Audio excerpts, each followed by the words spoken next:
ഇത് എൻ്റെ താത്താൻ്റെ മോനാണ്. അപ്പോൾ കുഞ്ഞുമോൻ, ഇവൻ്റെ പേര് റൈഹാൻ. അപ്പോൾ ഇവന് ഇതിൻ്റെ അടുക്ക് നബിദിനത്ത് നല്ലൊരു പാട്ടെല്ലാം പാടിയിട്ട് അവന് പ്രൈസെല്ലാം കിട്ടിയായിരുന്നു. അതേ പാട്ട് ഇവിടെ നിങ്ങളെ മുമ്പിൽ അവൻ പാടും.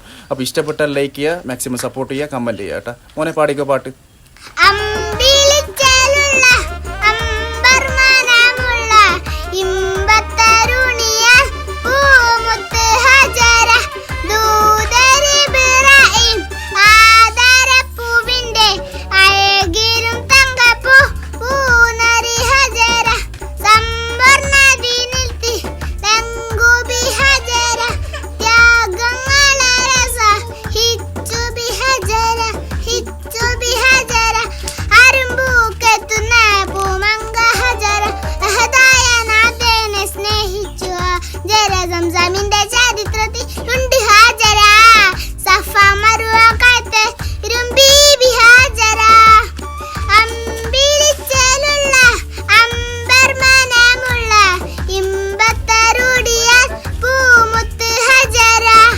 അപ്പോൾ മാക്സിമം സപ്പോർട്ട് ചെയ്യുക, ലൈക്ക് ചെയ്യുക, കമൻറ്റ് ചെയ്യുക. Okay, thank you.